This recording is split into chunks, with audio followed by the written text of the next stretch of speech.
it's the start of a new series, and, well, it's the attempt at a new series, but I'm joined by a guest who's been with me before, and that's Sam from Here's What, All Things WWE. Sam, thank you for coming back. Thank you for having me back. So we're gonna shift gears a little bit this video. Instead of, talking about, WWE and, stuff like that, we're gonna start by, every time I, do interviews with other people, I always start by asking them when they got into wrestling and how they got into wrestling. So, I'll pose the question to you. When did you get into wrestling? Like, what is your first, earliest memory, and what made you keep watching? I got into wrestling, I can't really remember the year. I think it was 96, because Bret Hart was actually the first person that drew my eye, so it would have been about 96 or early 97. My brother, I have an older brother who's a year and a half older than me, who watched wrestling and was big into wrestling. So he would always watch it, and I think I just, you want to be like your older sibling, so I just started watching it with him, and I remember seeing Bret Hart in that bright pink, and it just caught my eye, and I have not stopped watching since. I mean, God, that's what, 22 years now? Yeah. I'm only 27, so... Wow. A huge part of my life, clearly. Yeah. Well, I mean, that, I guess, Bret Hart's unique outfit and, just unique look in general, I mean, you were at the peak of the new generation. Yeah. Yeah, I mean, that was, Bret Hart, Shawn Michaels, right on the, you're right, that was like, I think, obviously wrestling was super popular in the 80s, and then, it kind of faded, and then I think that was the start of it. Yeah, that was the start of it. Yeah, that was the start of it coming back. Yeah. I mean, hey, you can't forget about, one of the leaders of the new generation, and Sid Vicious. Yeah, sure. Softball Sid. Yeah, he was special. Yeah.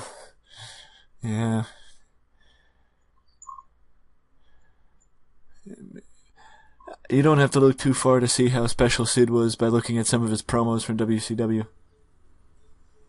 Yeah. Or his... Let's start over. No, dude, we're live. Yeah, that was interesting. There were some flops. Yeah. As always. But I think in that era, I mean, you had more the Undertakers and the Shawn Michaels, and Hart Foundation. I mean, you had more TL Hopper. People. I don't know what I'm trying. You had more stars. Yeah, no, you're right. You had more. It was pretty star packed. Yeah, more depth to the upper card. Yeah. And some of those guys that were hanging on to the last shred of their careers look no further than the $1 Million Corporation and the Undertaker's feuds for most of the mid-1990s. With Giant Gonzalez and King Kong Bundy and Brian Lee. Actually, Brian Lee's a little bit before both of our times. Yeah. Yeah, but for me it was, my earliest memory is watching actually WCW Road Wild, 1998. When Diamond Dallas Page and Jay Leno fought Eric Bischoff and Hulk Hogan. you But, know, go ahead. no, my brother was more of a fan of WCW. Mm-hmm. Didn't really watch them much. But that sounds very interesting. Well, I mean, it was an interesting match, especially rewatching it not as a 4-year-old kid in 1998, and rewatching it when it was on the WWE, when it was on WWE Classics on Demand, the precursor to the network, for those who don't know, and actually seeing, well, how bad the card was.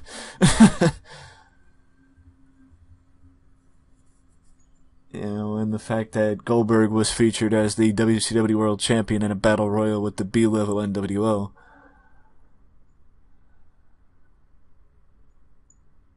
Yeah,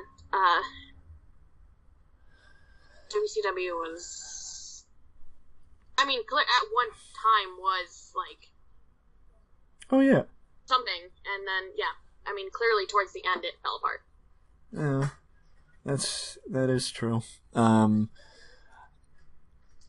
I know, I know that, I know that anybody who has, followed my channel knows that I have an infatuation with that company and the sale of that company in particular, since I've been researching it for the last 2.5 years. And I have in the past referenced the book that I'm working on about the sale of the company. But I didn't really, to the point of what you said earlier, that I didn't really become a fan of it, or didn't recognize, like, I wasn't one side or the other with the war. I was more one of those people that, oh, it's not interesting here, let's switch channels. Yeah, there wasn't like a brand allegiance, like, Yeah. oh, you were watching it for the wrestling. Yeah. Mm-hmm. And I was also watching it because I was, about 4 or 5 years old and didn't really know any better, but, I know I also just said a lot in that statement. Yes, I have been researching the sale, as in the peaking of the interest, of the,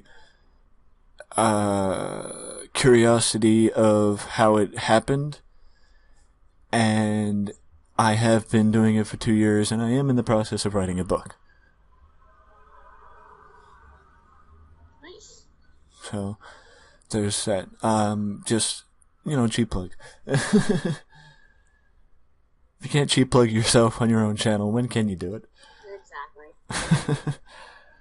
But yeah, this is, to you, you saying, 22 years, this is actually year 20 for me as a wrestling fan, which I'm 24, and wrestling, much like for you, has been a heavy part of my life as well.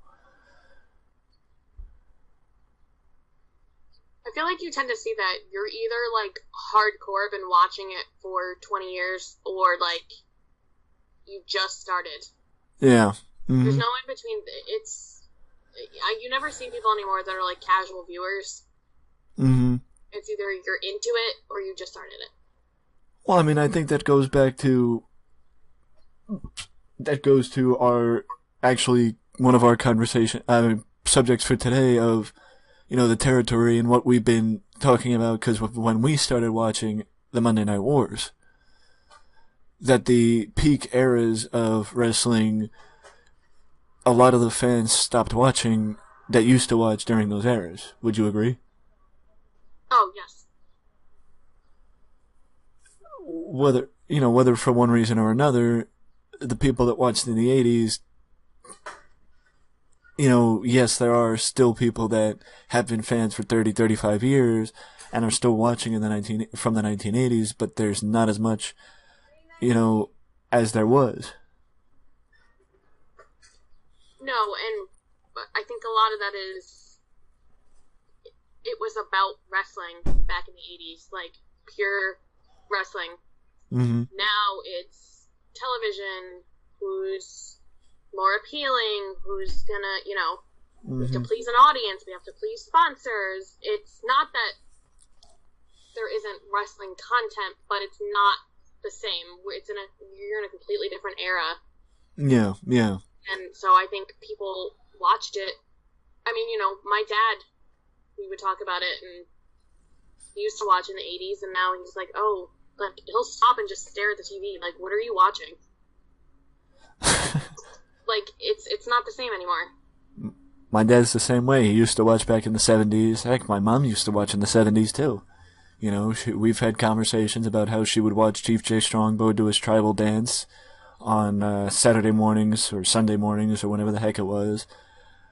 You know, I mean, it's weird. It's weird, especially talking to my mom about it. But it just shows how.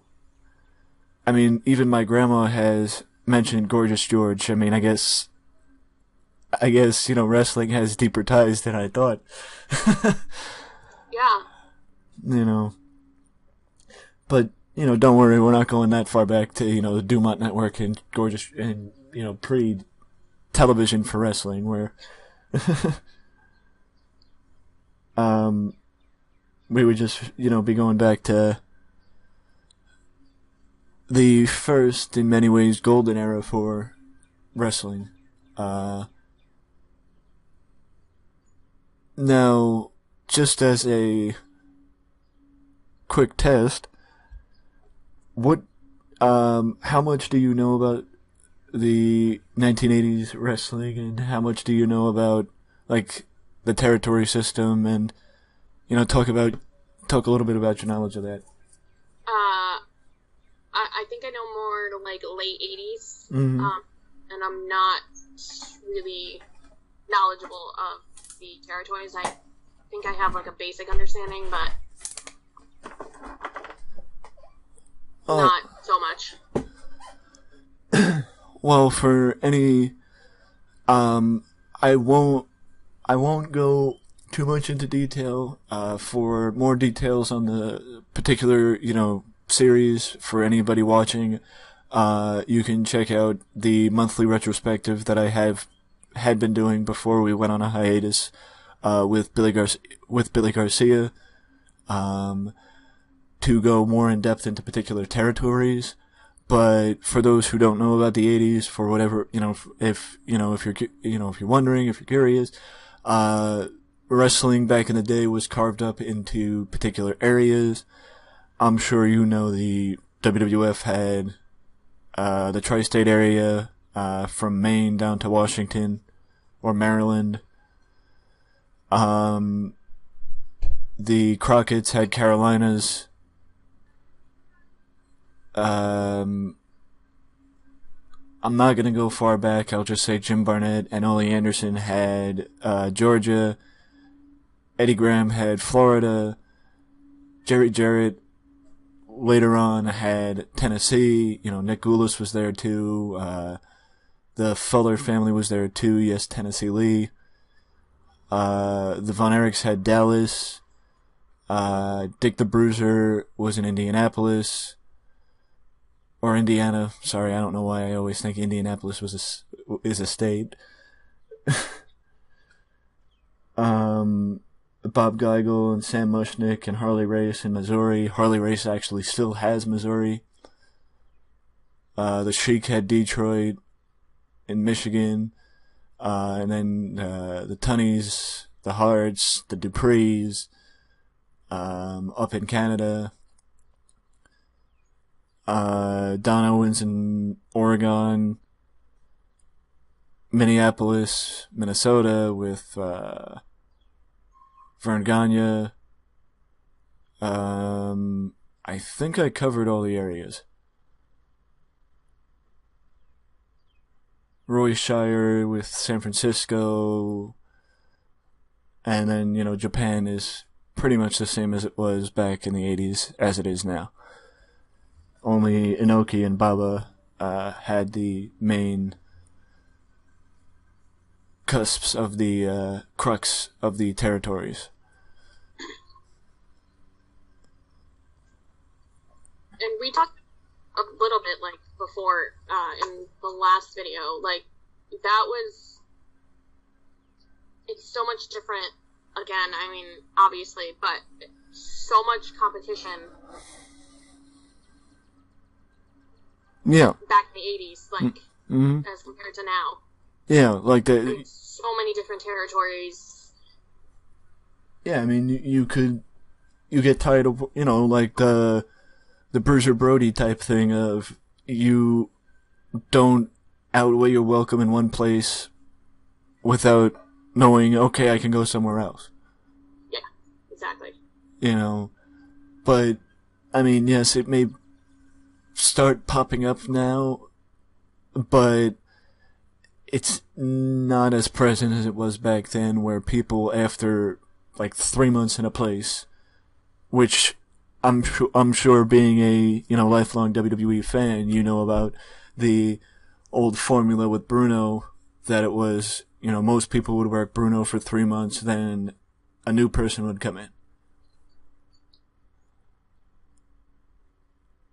And the same was with Bob Backlund, and in some regards the same was with Hulk Hogan. Yep. That basically they would bring in a monster, or they would bring in a heel and have first month count out, second month DQ, third month cage match, and then the formula would start over with a new person in the fourth month.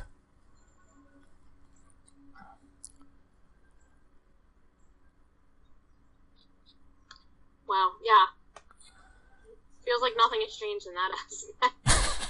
You look at, Raw's current championship situation. You're right. Do you think that would, do you think that type of formula, especially in the regard of, Bruno having that formula and keeping the title for as long as he did, and Bob Backlund having a similar formula and keeping the title as long as he did, do you think that type of formula would still get over now? Or do you think that... No, because again, times are different, people are different. I feel like, not that you're not invested in the wrestlers now, but, when you look at guys like Bruno Sammartino and Bob Backlund,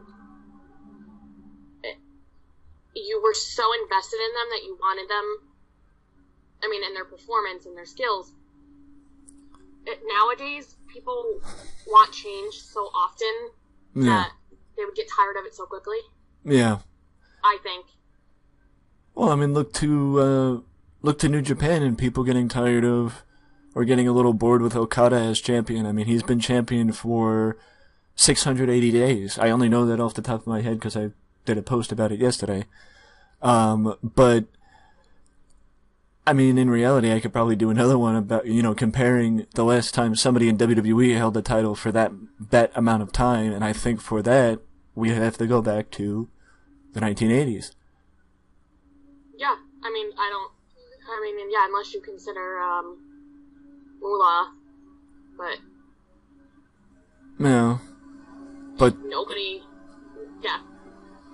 It's just, it's not even close anymore. Exactly. I think it would turn off fans. Just think back to Punk when he had his run, and, I'm not going to bring up Brock, but, because Punk actually, had the in-ring ability to carry a good match every now and again. Yeah, he was somebody, I feel like he's a little different in that you didn't mind it that he held the title for so long. But by the end, you were happy when he dropped it. Yeah. Because it was getting, Exactly, It was getting to that point. And honestly, his storyline, it didn't even feel like it was 434 days. Yeah. You're like, oh, he's held the title for a year? Well, and him losing it to The Rock... Yeah, well, that was a... bonehead. We don't talk about that. We don't want to talk about that. I'm a bitter former CM Punk fan. Okay, so no talking about that, no talking about Baron Corbin. I got it. Yeah, those are my two. Okay. I don't want to talk about them. I'm learning.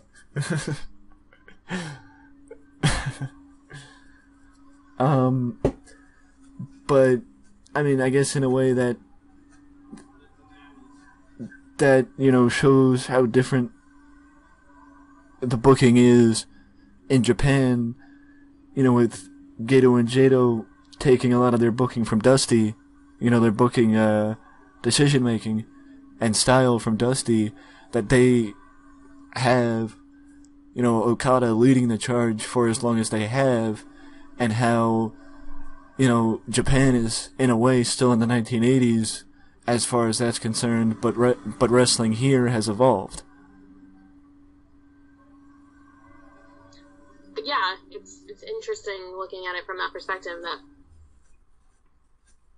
you're still in the same era in terms of wrestling, but things are completely different on the other side of the world. Maybe the companies here can take a cue from Japan. I mean, vice versa. Is Japan similar to the States in a way, because New Japan is the only game in town? Well, yeah. I mean, All Japan still exists, Pro Wrestling Noah still exists, some of them still exist, but it's nothing like it was back in the 80s, which, to your point, competition.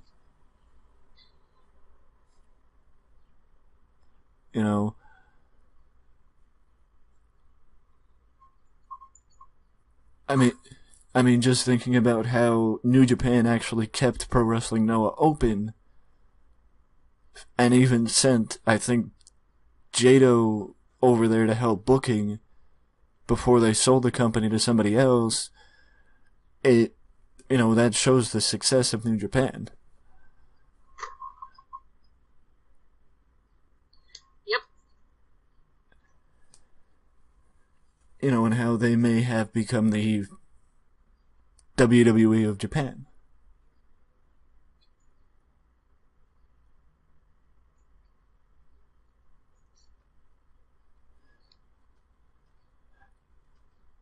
Well, I know you spoke to this a little bit, before, but what do you think has been lost in, wrestling since the 80s?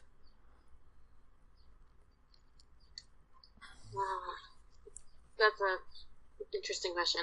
Well, obviously, like I stated before, I mean, in terms of actual wrestling, things are different. But I feel like the storytelling, I know in our video the other day, I guess we were talking off air about managers, and managers were a huge thing in the 80s. Mm-hmm. And now there's rumors that Vince doesn't like managers, which might be why Paul Ellering is no longer on the main roster. And for the right superstar, I think there's quite a few people on the main roster who could use a manager that would really elevate them. Yeah. And I just think it's interesting that was such a huge thing in the 80s and the 90s, and it kind of just slowly faded away. You didn't even realize it. Yeah, I mean, even in WWF, bringing things full circle. I mean, I'm sure when even though it wasn't as present during the New Generation, you still had a handful of managers in the company, even during the, mid 1990s. Oh yeah. I mean, it also fulfilled a role a lot for the women, and the women became a powerful thing. I mean, like Stephanie McMahon when she was with Triple H. Yeah. It gave them a more prominent role, and it's just, the really only thing I could was Lana. I mean, obviously that was in the 90s, but I'm talking about now. When she came out with Rusev, it was such a powerful thing for a woman to be behind a man, and she held all the power, and then they just completely did away with that. Yeah, because she was getting a decent crowd reaction. They turned her babyface, Yeah. butchered it, turned her heel, and she's And now they're trying to get them back together, it looks like. Yep. Yep. But not in that, I don't think Rusev needs it now, but Lana, again, I mean, she served a purpose for Rusev, and she did an amazing job with it. And I just think, like I said, there are superstars that could use a manager that's going to benefit them instead of hindering them. Yeah. So I don't understand why Vince is not. I mean, look at, now I'm going back, but I mean, Bobby the Brain, Jimmy Hart. I mean, these guys, obviously the men that they represented, didn't necessarily need a manager, and they worked on their own, but look at where they elevated them to. Exactly. Bobby Heenan made Rick Rude a main eventer in, WWE. Not that he wasn't capable of doing it on his own, but with Bobby, it made it easier. Same with Kurt Hennig. Exactly. It's taking people that just need that extra push and giving it to them. I mean, unless the manager is just awful, which usually it's, as long as it's a Paul Heyman type, it's not going to hurt that person. Yeah. I mean, unless it's, like, even, Fuji, because, you mentioned, when you started watching, I'm pretty sure Fuji was still there, at least maybe for a little while, with Yoko, or maybe that's probably when Jim Cornette took over full time with Yoko. But either way, Jim Cornette, Sonny, China popped up around then. Sable. Yeah, or going back, Elizabeth. Elizabeth, all almost became more popular than the men, but again, Elizabeth was that one thing that, especially Elizabeth as a Macho Man, she was that one thing that Macho Man needed. Yeah. I mean, how could you hate Miss Elizabeth? Yeah, but Macho made it where even when he was with Liz and he was a heel, he made it where you could hate him. Well, but you always were rooting for Elizabeth. But at the end of the day, they got back together. Exactly. You needed Elizabeth. Exactly, WrestleMania 91. I think that's when it was. It's the only highlight of a lackluster show headlined by Sergeant Slaughter and Hulk Hogan. And I mean, the fact that all people you mentioned were females, it's... The women's evolution is obviously continuing, and putting them in a managerial role is not going to devalue them anymore. Well, yeah, it's like we talked about yesterday in your video, Dana Brooke.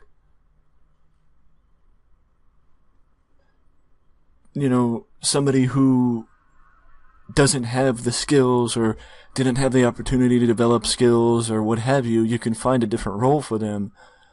Well, sort of like Dana with Titus Worldwide. Yeah, and Dana. She's... What? But, yeah, she doesn't have, like, we talked about, I think she needs to go back to NXT, but she could be valuable to Titus Worldwide if they give her the opportunity to be valuable. No, you're right. You're right. I mean, look no further than the one woman who nobody expected to be as good as she was in Vicky Guerrero. Yeah, I mean, if you're going to mention managers, you got to mention Vicky Guerrero. The only thing that the only thing that I don't understand is Eddie had all this talent, Vicky had all this talent, but it doesn't seem like their daughter got any of it. Oh, poor Shaw. I mean, no offense to her, but I mean, you come from such a heavy lineage that you have as much talent as Mike Graham.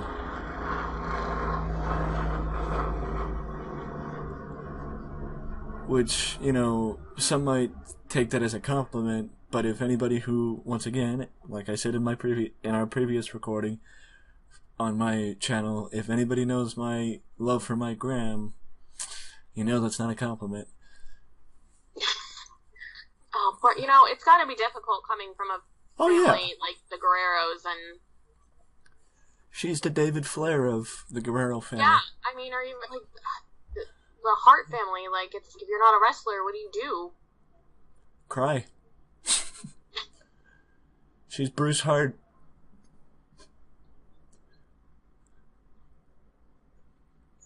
Well, actually, that's insulting. That's actually insulting to Shaw.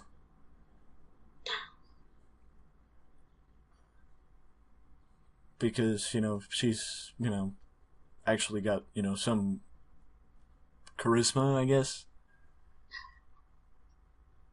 But, like, not as much as any member of her family.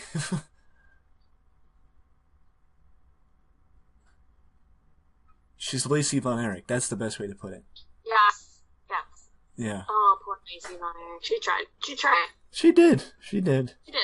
Yeah. It wasn't the worst thing I've ever seen, but... No. Again, come from Von Erich's, you're just expecting way too much. And if you don't live up to that, then you're done. I mean, the worst thing I ever seen is Kerry Von Erich holding the title for 2 weeks.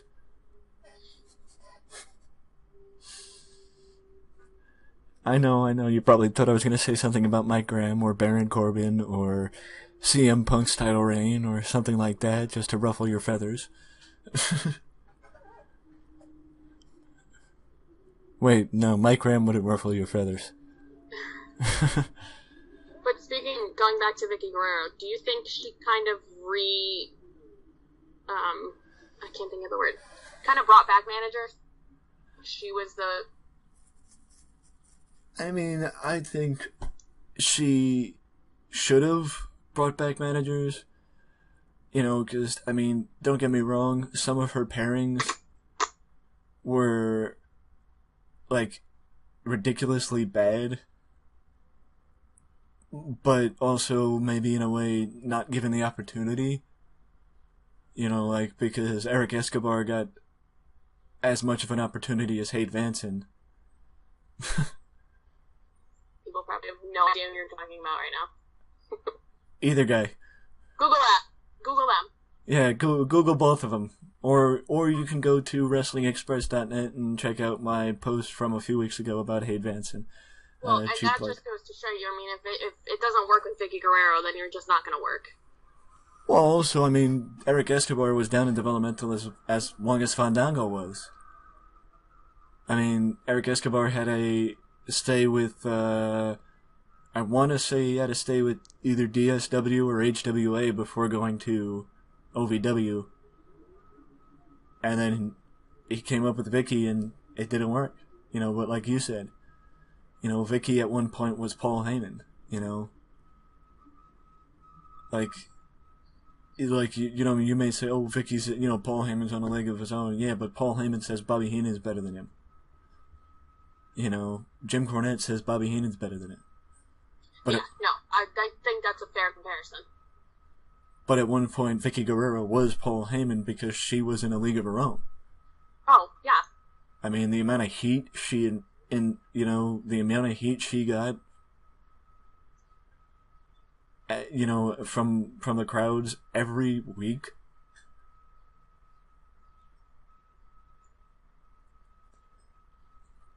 And that's something, well, unless it's the Raw after WrestleMania, you usually don't see that anymore. I agree, you know, and that's the unfortunate thing that I do agree with you that I think Vicky should have reinvigorated the manager, but for whatever reason she didn't, other than her. Because she was the first person in the longest time to have a faction. Her Edge, Chavo, Hawkins and Ryder. Yeah, that's another thing that's missing, really nowadays. I mean, other than Sanity down in NXT, well, on SmackDown now. Yeah, I mean, who could forget about Bam Mealy, the bodyguard? Most people probably watching this video. Google him too. God, that's my third outdated reference today. I only made one in our video yesterday with Alexander York, but... I mean, I feel like the really last big faction was Nexus. Man, I mean, that's... And that's going back to, what, 2010? Yeah. That's...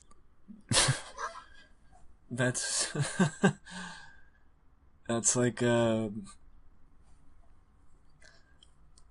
mean, it should have been a success, but it wasn't a success. But I mean, maybe that's a topic for a different, different video. Different booking video. I got an idea. I got an idea for our next recording.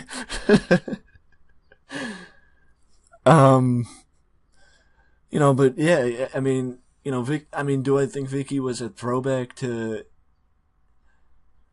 I mean, I want to say, Jimmy Hart or, yes, Vicky was a woman, you can't compare her to a man. No, I'm not comparing her to a man. I'm comparing her to the fact that she had various stables, various trios, the La Familia, Team Laycool. She was Jimmy Hart. She was along the lines of the Jimmy Harts because Jimmy Hart had a faction.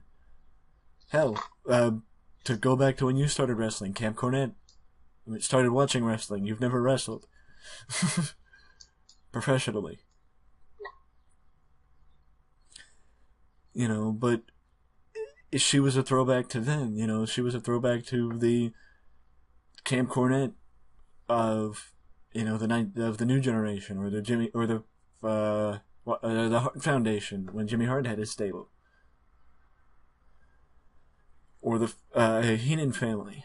I mean, yeah, fine. Comparing her to Bobby Heenan, that might be a little bit of a hard sell. I would agree, but the point is she was a throwback, and I think I agree with you that she should have reinvigorated it, but didn't, for whatever reason.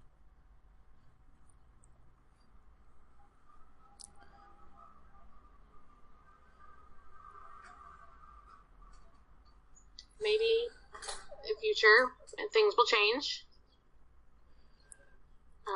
Again, I only think it's going to help, so I hope that managers make a comeback. No. Well, now, do you think with the rumor being that once the XFL starts hitting its stride as far as development's concerned, which I think, if I'm right, the development is coming in 2019, because I can't see it starting in 2019 since we really haven't heard anything about it since the announcement of it. No, I think doesn't it in 2020 or something? Or so maybe the development's going to be next year or whatever it is. I don't know. But whenever that comes, the rumor is that Vince is going to step back from WWE and Hunter is going to take more of a prominent position in the company. Number one, do you think that means more of an old school mentality? And number two, do you think that means a certain production person, maybe, well, fine, Kevin Dunn might be having his roles cut with his past indiscretions with him and Stephanie and him and Hunter? Yeah. We've seen what Hunter has done with NXT, and I think he's just waiting to take over the realm. I mean, Vince hasn't already, he kind of taken a step back. He's not really, I think Hunter has already assumed his more day-to-day, but he's not fully running it. Yeah, I know. As far as 205 Live, Triple H has complete control, but I don't know about Raw and SmackDown.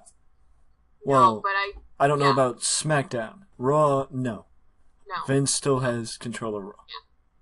No, I think things are definitely going to change. Most of us want to see that change and are waiting for Hunter and Stephanie to take over. Yeah. And yeah, I think he's definitely going to go back to that old school mentality. Although, he seems to be stuck in his ways. And, I mean, listen, you've succeeded so far. There's nothing wrong with that. But, times have changed. You have to change with the times. Mm-hmm. And so we are definitely going to see that. And yes, I think, again, most people probably in WWE are waiting for Kevin Dunn to be let go, I'm putting it nicely. Well, there's going to be a lot of creative changes. Yeah, that's what I was about to say. Once Hunter and Stephanie, maybe not just him, or maybe not him, but I think there's going to be a lot of creative changes once Hunter and Stephanie fully take over. Well, for those who may not be aware, at one point there was word of some sort of a power struggle with some people within WWE, including Kevin Dunn, who was having disagreements with Stephanie, and the CFO, George Barrios, and another Michelle something or other. Yeah, she's a pretty high-ranking woman, I believe, in the company, yeah. With both her and George taking credit for the network, and them having the expectation, I believe, because it's been a couple years, but I believe that they had the expectation that they were going to take over WWE when Vince stepped aside, which I think is a serious joke if they thought that Vince was going to not leave the company to his family to continue the multi-generational thing that WWF has been since, or WWE has been since Jess McMahon. I don't think there's ever been a question of who was taking over. I don't think anybody even thought Shane. I think it was always Stephanie. Well, yeah, because I don't think, even now, I don't think Shane wants the control of the company. No, I don't think he does either. Yeah, I think he's just happy to be back and be with them, but I think I said this to anybody who wanted, Shane left to try and make a name for himself without Vince. That's not insulting Stephanie, that's just speaking to Shane and wanting to make a name for himself outside of his dad. No, and there's nothing wrong with it. I mean, Stephanie clearly wants to run this business, and she knows what she's doing, and there's nothing wrong with Shane not wanting it and wanting to succeed on his own. I mean, I can't blame him. I will say that Stephanie knows the business, but she may know the branding part of the business more than the creative side of the business. Speaking to her being the director of creative for an excessively long amount of time.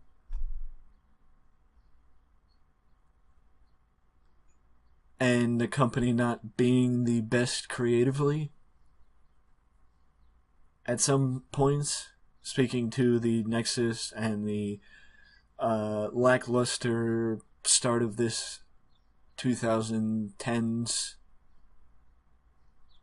No, you're definitely right. Stephanie is a phenomenal businesswoman and extremely smart, but you're right. I think she's more on the branding and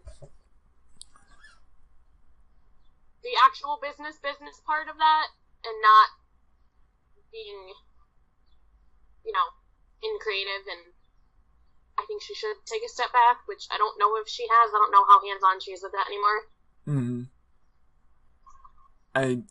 Your guess is as good as mine. I'm not too sure. I get Google that too. Google that too. Yeah. So Google Hate Vanson. The other two people I said were forgetful enough that I forgot who they were. And what position Stephanie holds in the company. But it's like it's like Jim Cornette said that he thinks Stephanie getting that position was a mistake because Vince was never going to fire her or remove her from that position.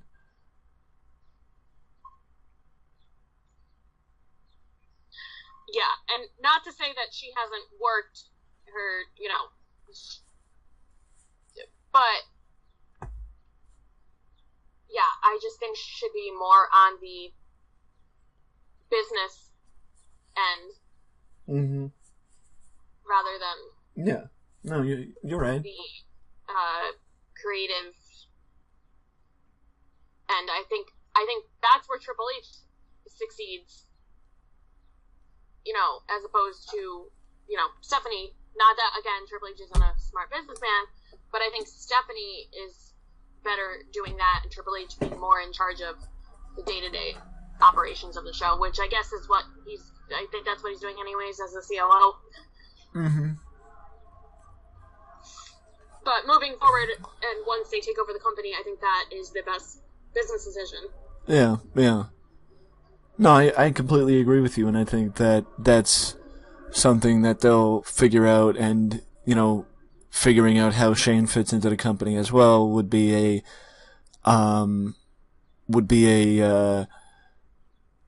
big piece too, because I know Shane, from the stories I've heard, has always been more of the outside thinker and having a more of a non-WWE approach to creative than most people in WWE do. But it's, look no further than the fact that various people have said that Shane was a fan of ECW.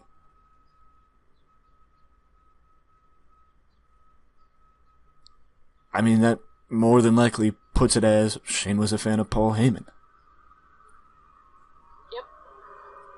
Yep. Paul Heyman is the opposite of WWE. Yes. And not just in business practices and creative too. Not to, insult, Paul Heyman, but, you don't owe a lot of money to a lot of people. Owe money to a lot of people and be looked at as a practical businessman. No, I am sure Paul Heyman would agree. Yeah. That is if Paul Heyman is watching this video, and if you are, Paul, I apologize. Please don't send Brock Lesnar after me. Because I do not want to go to Suplex City. Unless that song from the trailer of 2K17 was playing, in which case I'll drive through it, but if I will not stay for an extended visit.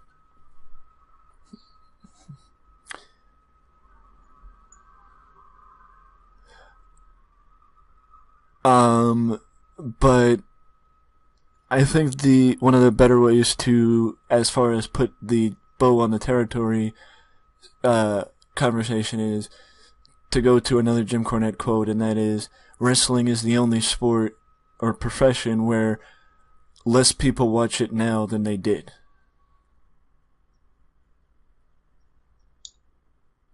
Yeah, that's sad, but that's true. Not even to go back to the territories, but do you think there will ever be a time, from not even just from, prior knowledge, but also from the research of the book, of the sale, that there was a time when 10 million people, in combination, not for just one show, 10 million people watched wrestling on one Monday night at certain points during the Monday Night Wars. 10 million people. That's a lot of people.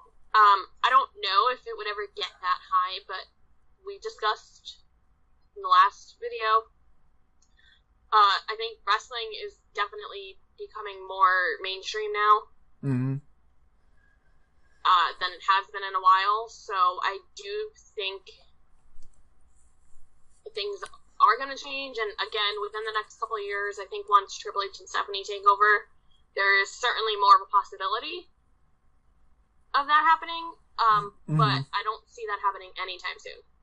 No, I agree with you. I mean, I think one of the only possible ways anywhere close to that could come aboard is if a certain UFC fighter named McGregor makes his way to the WWE.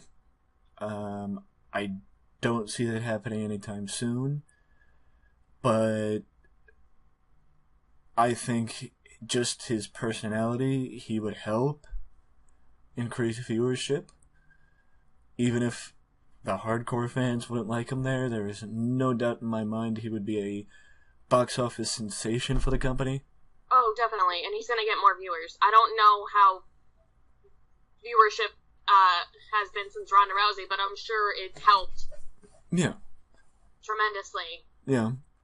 You know, and I mean, just having him and Vince do a walk-off of who has the better walk, with Connor doing his special Connor walk that only Connor can, and Vince doing his Vince McMahon strut that only Vince McMahon can. You know, and I mean, I think if Connor would lose, I think he'd probably assault Vince's limo. Yeah. Because apparently Connor has a tough spot for motor vehicles.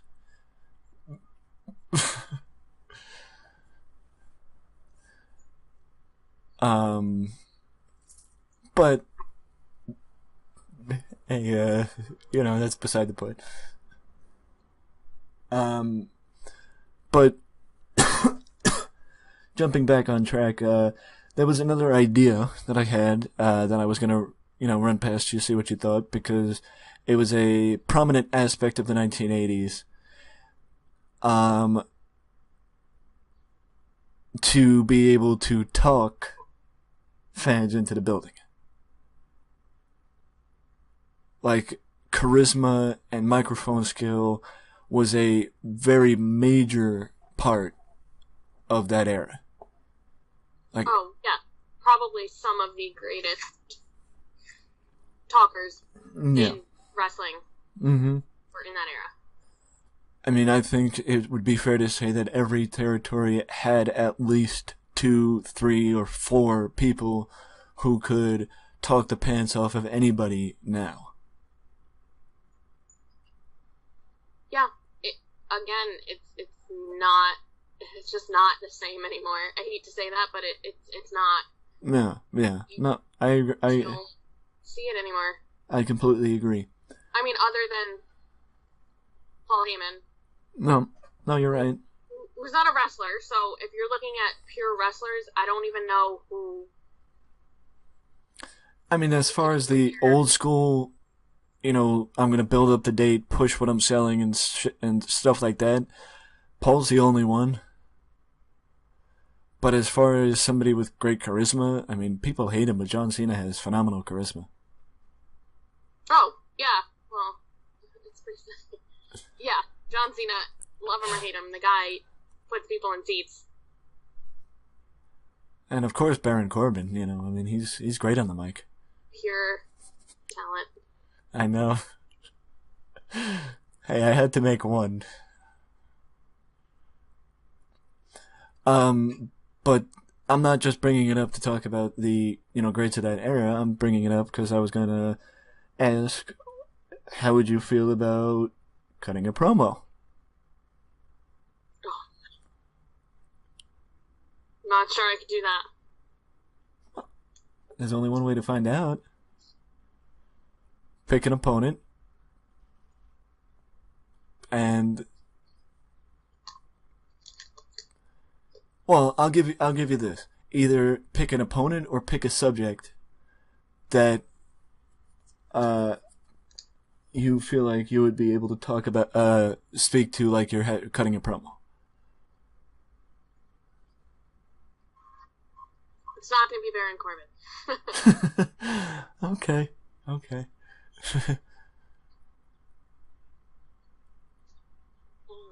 I don't know.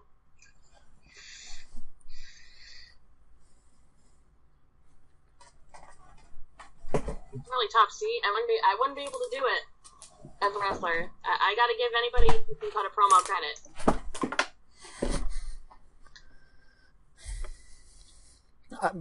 I didn't mean to put you on the spot or anything.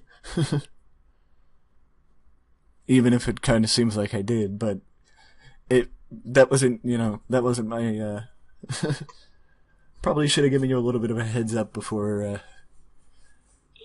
yeah. Well, I'm not much better, because I wouldn't,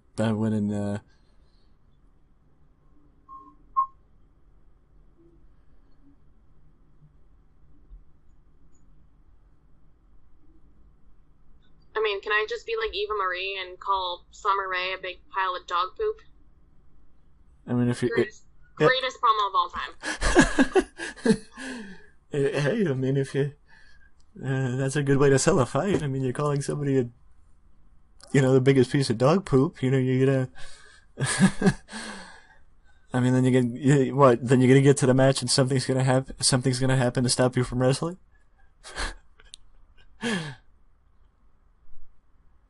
Great way to keep a feud going. That's why Eva Marie lasted as long as she did. Yeah, until she, got caught doing something, got caught being naughty. No. Drug policy. Well, wellness policy, I should say. But, well, I guess with that being said, that great promo. Accused from the greatest. Yeah. But I mean, even given the opportunity to think and go over, have an idea of what could be said, it wouldn't be that easy, because, I mean, I know this might not be, this might be pushing it, but, I mean, could it be that we're not, I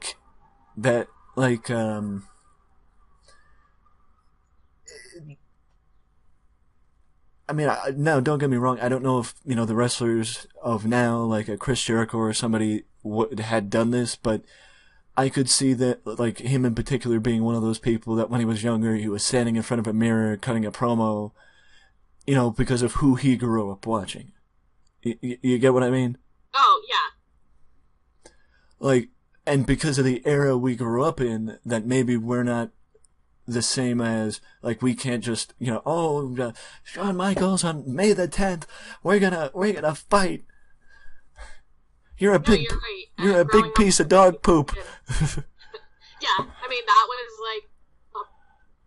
the thing. Granted, I mean, again, I'm a little older. I was the dawn of the Attitude Era, but watching it now, no, it's not the same, and it's not easy to, again, we couldn't name one person other than, I mean, John Cena, but he's been there for 20 million years, and Paul Heyman, who could cut a promo like that anymore. You're right. I mean, Google it. I don't know what I'm saying to Google, but Google it. That seems like the phrase of the video today. Yeah.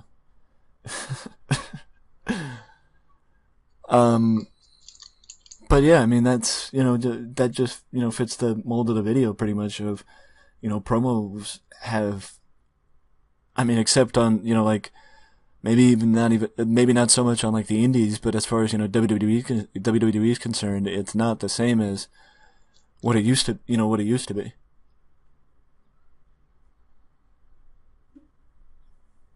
Even back in the Attitude Era, promos are a lot different now. You don't have guys like Austin and Rock and Mankind and, Triple H and all those guys who can cut a promo and get people amped up. You don't have that anymore. No, although you might see it in the newer guy. Well, the people that were lucky enough to be around Dusty Rhodes when he was in NXT. Mm-hmm. I mean, there's some stories of there's videos if you want to check them out on YouTube of Dusty Rhodes promo classes. Google it. Or Dusty Rhodes. YouTube it. Was just in a. Oh yeah, Dusty was on of himself, and if you were lucky enough to be taught by him, then I think you're gonna see some Dusty. I think you can. I mean, that's probably a topic for a whole other story, but you could see some Dusty in some people. Oh, what did I say? I think I said one that I saw a lot of Dusty and Enzo. Yeah, although that may be a controversial. Now, yeah, but let's forget about what Enzo has been accused of, because he's not been convicted or arrested. Forget about what happened to Enzo. But you're right. Putting that aside, I mean, love him or hate him, that guy's got charisma. I mean, I don't want to swear, but you can if you want to. He's got charisma out the ass. Let's be real here. Again, you couldn't look away from Enzo Amore. He knew what he was doing. Yeah. And you're right. I think that is I think that's how he caught their attention. Oh yeah. Was his promo skills. Yeah, totally. I mean, that would make sense. I mean, but I don't disagree with you that Dusty. I mean, there's a reason why Maria Menounos even imitated Dusty. I mean, and to her credit, she did a really good job. Oh, I know. She's probably better than half the people we have right now. Yeah. But, I mean, to, make a fool out of myself again, like I did yesterday on your video, I guarantee finding those promo classes from Dusty, it'll make your back crack, liver quiver, knees freeze.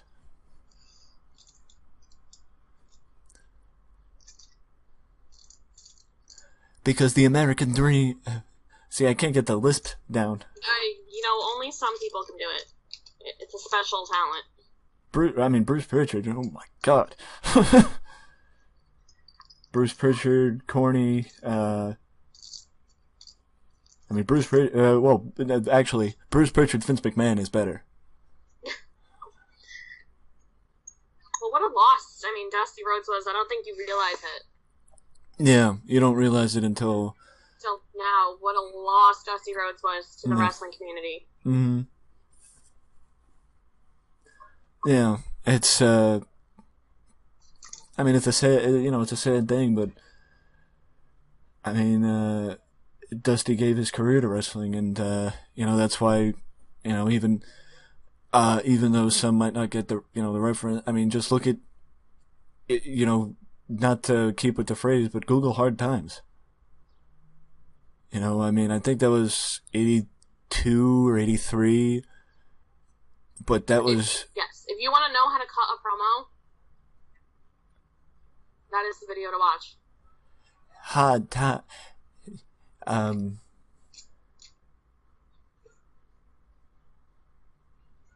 Hard times is when the auto workers are out of work. It's when they give you a watch, kick you in the butt, and tell you, a computer took your job, daddy. That's hard times.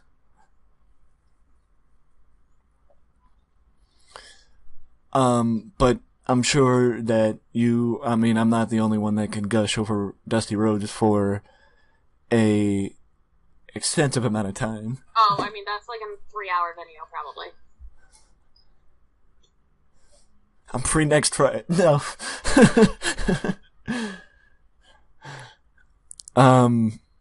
But no, you're right. It is. Just not even just Dusty. Roddy, Nate, Billy Graham.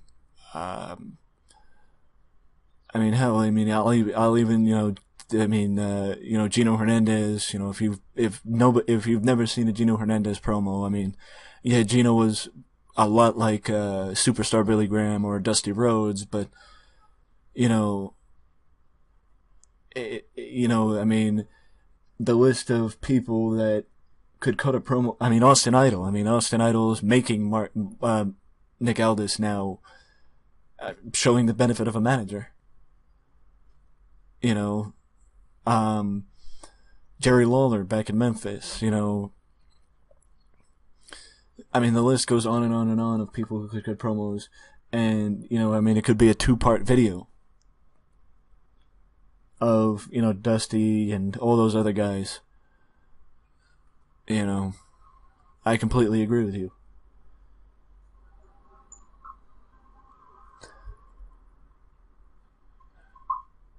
But no, I think it's fair to say, let the viewers once again, even if they have forgotten or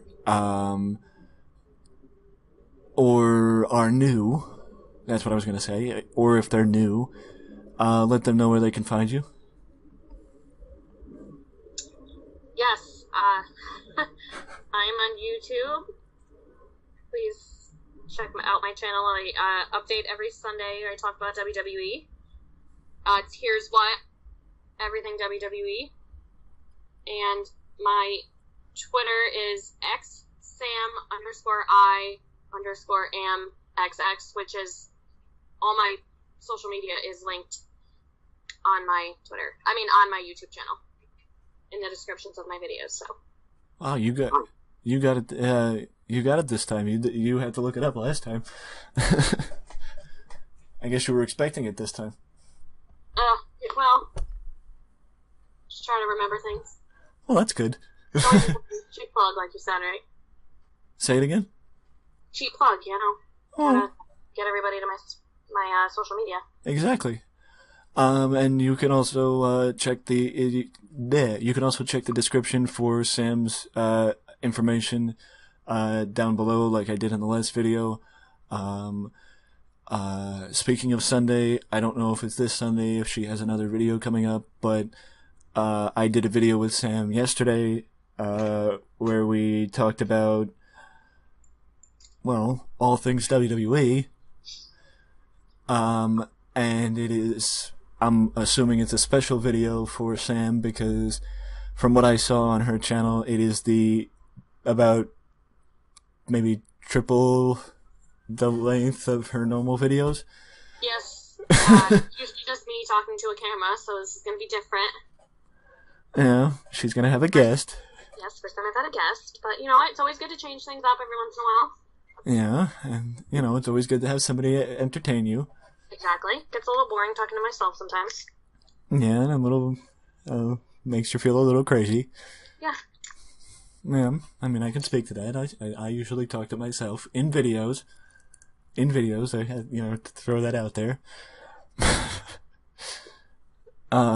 But, yeah, I mean, you can also probably either check the description for that video once it goes live, or check my Twitter, which is @WrestlingExpress with 1S, which is also in the description, as is Facebook and something else that I forget what it is.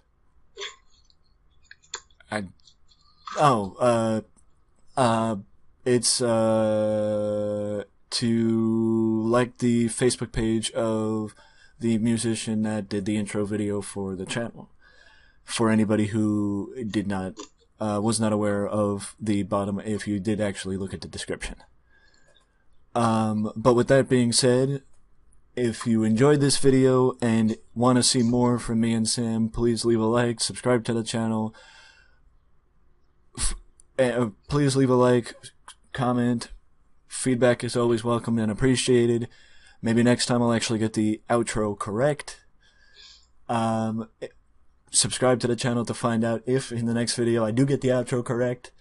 And as always, ding dong the notification bell to always know when a new video goes live on the channel. And once again, thank you to Sam for joining me and, joining me for another discussion. Yes, thank you. I will never turn down the chance to talk about wrestling. That's good to know. I always need some company.